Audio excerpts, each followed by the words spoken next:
G2 is dead. What else can you really say about a team that in just a few months lost both the best AWPer and one of the strongest riflers in the world and ended up with nothing? Or maybe not just nothing, but with Taz? Hello there friends, in today's video we're diving deep into how G2 slowly died over the past 3 years, and whether they were really truly alive. Don't forget to like the video and follow our channel. The core trio of NiKo, Hunter and m0NESY, the so-called heart of the team, came together in the winter of 2022. At the same time, G2 picked up a new IGL, Hooxi B. These two moves were supposed to strengthen an already top-tier roster, a team that had literally just played in a major final a month earlier, but it didn't take long to realize that they made the wrong call with the captain. Yeah, they reached the grand finals of IEM Katowice, but that felt more like a honeymoon phase, where every shot landed. So what happened next?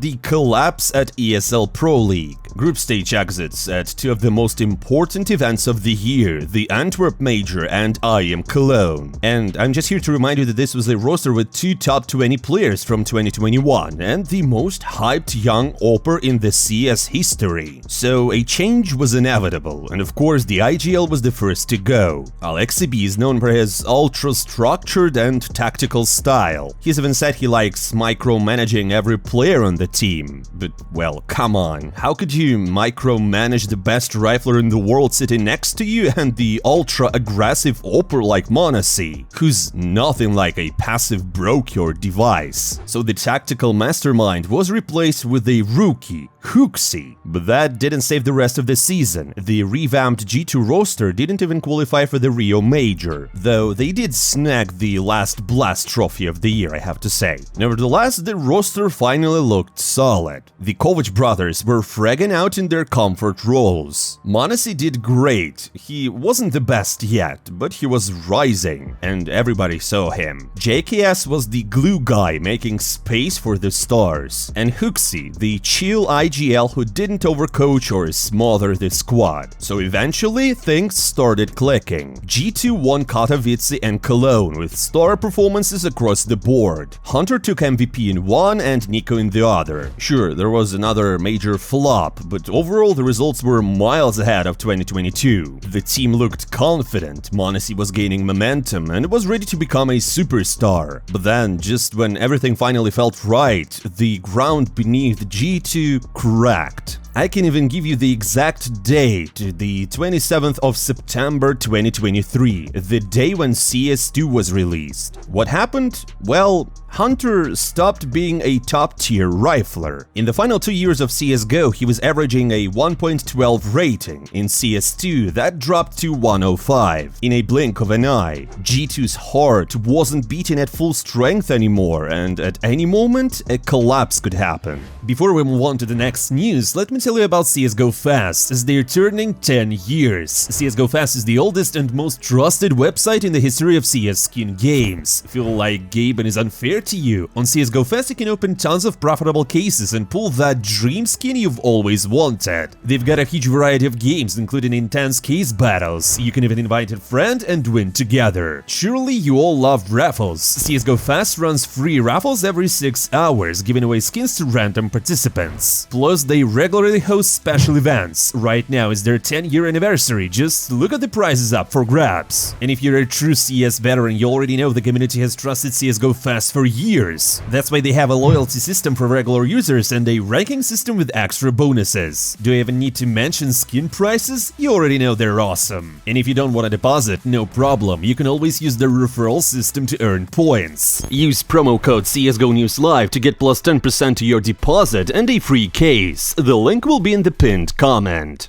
The next blow came just days later because Falcons, backed by Saudi investors, set their sights on G2 stars. Their targets were m0NESY and NiKo, although one of the Falcons' execs would later say that NiKo was the one to come first, asking for a transfer. At that moment, NiKo was just one step away. He almost literally was on the plane, but in the last seconds, something in his head clicked. He changed his mind and chose to stay in G2. G2. Even then, he admitted that he was ready to leave right after Sydney, the first CS2 tournament. And if that mental switch hadn't flipped in NiKo's mind, G2 would have fallen apart right there. Guys, watch how the dominoes line up. NiKo leaves, m0NESY follows. He had said many times before that he only wants to play on the team with NiKo. And at the same time, Hunter also had an offer on the table and could have joined a new roster. He was also just a couple of steps away from signing for another team. Somehow, by a miracle or sorcery, I don't know, G2 managed to keep the lineup, but it cost them a lot of nerves. And it seemed that they thought that the danger passed. But, well, here's the problem. NiKo had just 1 year left on his contract, while m0NESY had 2. But he was still on a rookie deal with a tiny salary. The organization avoided a breakup, but didn't bother to renegotiate contracts with their stars. And just a few moments later, that came back to bite them hard. Next, they decide to kick G2'S, the only player who had no plans to leave. The glue player. The community will always remember his service to G2. And instead, they brought Nexa. Back then, it looked like NiKo's ultimatum. If you want me to stay, bring in my guy. But now we know the truth. NiKo didn't ask for Nexa. It was purely management's decision. And yeah, even m0NESY wasn't happy about it. If I'm being honest, I was sad when G2'S left G2, he said years later. I didn't understand why he was removed from the team, and no one even told me about it. I was a little mad at the management. Now, no offense guys, but Nexa's time in G2 was kinda sad. An unforgettable run with 0.95 rating. Meanwhile, pros kept bringing up G2'S, calling him one of the best support players in the game, someone who created space for his stars to shine. As we said earlier, the glue player. So yeah, we all in the community were just shocked. But that wasn't the end. Around the same time, G2 also swapped coaches. Out went Swanee, a guy with a career in analysis and tactics. And instead came Taz, a legendary, charismatic IGL, sure, but with zero coaching experience. G2 knew how important it is to have chemistry between the coach and the captain, so they asked Hooxi who he wanted as a coach. He answered, but G2 just ignored the answer. They went with Taz anyway. That move put even more pressure on Hooxi. He lost a coach with years of analytical expertise, and it showed. From the outside, it looked like he and Taz never clicked. And yeah, in CS, the captain-coach connection is one of the most important ingredients for winning titles. To sum up, in the end, G2's management made 2 huge roster changes in just 1 month, without even consulting with the players. The next point in history of G2's fall is spring 2024. Hooxi's sister gets married. Why does it matter, you might ask? Well, because it forced the IGL to miss IM Dallas, and G2 brought in G2'S as a stand-in to win the event. That raised serious questions among the fans. Do we even need a captain who constantly sits at the bottom of the scoreboard, doesn't sync with the coach, and yet we win tournaments without him? Yeah, so the pressure on Hooxi kept growing, and no one said anything. Until the recent time when Swanee explained on a stream that Hooxi had done a tremendous amount of preparations for Dallas. No one even understood the importance of this player. Swanee said that Hooxi basically did all the analytics and tactics himself, and that the team basically ran off his game plan to win in the end. Should I remind you that the team had Taz as well, but all the glory and success came to G2'S. So yeah guys, you can imagine what Hooxi thought and felt at the moment. And obviously the replacement machine was already in motion. Hooxi was out. Snacks came instead, the perfect IGL to match for Taz, because they would have chemistry. At the same time, Nexa was swapped out for Malbs. And I guess for the first time since m0NESY, no one really questioned this transfer move. Still, the roster collapse felt inevitable. That summer,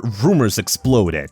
Hunter was reportedly in talks with Vitality. At the same time, NiKo knocked on Falcons' door again, but this time, when it came to the big decision, he didn't back out. Sources say that he signed the deal in the summer, but it wouldn't go into effect until after the Shanghai Major. That gave G2 about 6 months of borrowed time. As for Hunter, the only reason he didn't leave was because Vitality changed plans and decided to bench Spinks instead of Mezzy. I guess they just saw Robs available at the time. time. But anyways, let's be real. At that moment, G2 already had no soul. Guys, imagine playing in a team where your leader is already mentally in another roster. He's done with all of you. You know, that doesn't really help to win titles. Now let's pause and break down what G2 looked like that summer. A star rifler who already confirmed to leave in 6 months. Star Rifler's brother, once elite but now clearly struggling. Star Rifler's best friend and also one of the best oppers in the world, m0NESY. Still stuck on a rookie contract after 3 years and understandably thinking about moving on too. A potential replacement for the Star Rifler, putting up great numbers but on completely different roles. And a coach IGL duo whose connection to the Star Rifler was unclear. So, saying all this,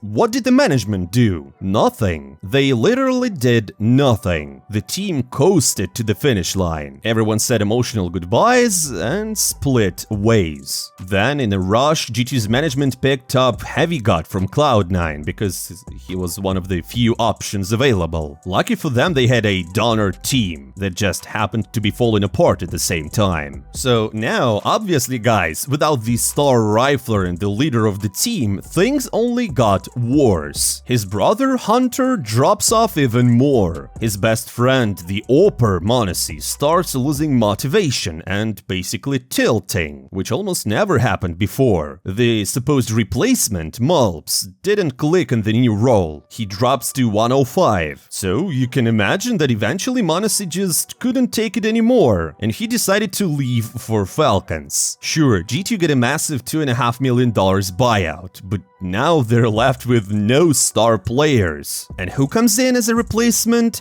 Hades. I mean, no offense, Hades is a decent opper with ambition and potential, but you can't compare him with m0NESY, right? He has an average of 1.02 rating against top 10 teams. And at that moment, G2 was officially pronounced dead. No pulse. A former title contender completely got it. So, who's to blame? Who let NiKo and m0NESY run out their contracts without an extension? NiKo's transfer might be justified, but m0NESY? The guy should have been re-signed years ago for at least 2 more seasons with a higher salary. Yes, it would have cost the org, but in return they would have locked down the best opper in the world. And also, NiKo admitted that G2 never really tried to keep him.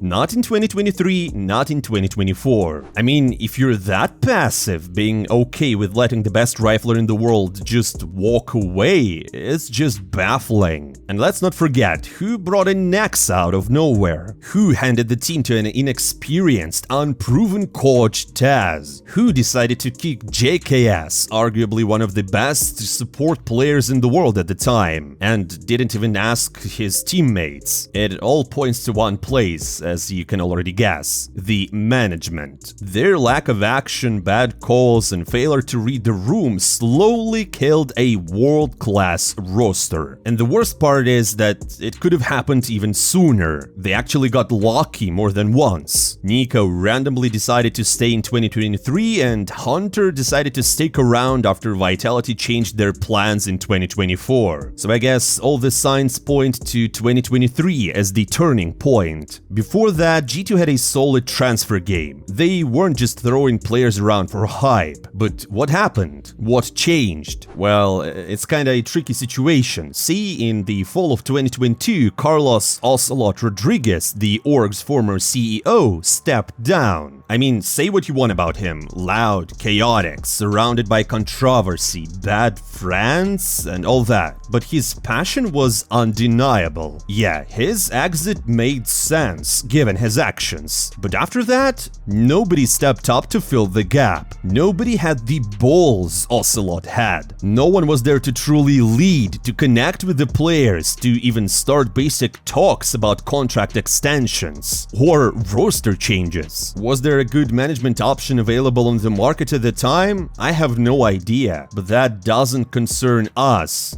right? Also, aside from the management failures, G2 was hit by a string of unpredictable setbacks, a wedding and a game release. These things are hard to predict, but they hit the roster hard. But I guess being the best is about withstanding things like that. chaotic things. My friends, tell us in the comments below, what do you think happened to G2? Who do you think is to blame? Was it poor leadership, a series of unlucky events, or maybe, just maybe, this was meant to happen, and the next roster of G2 will rise even stronger from the ashes? I mean, I'd love to see it, but there's a whole lot of things to be dealt with. Thank you for watching, my friends. Don't forget to follow the channel, hit the like button, and drop by in the comments below. I'm not saying goodbye for a long time. See you soon.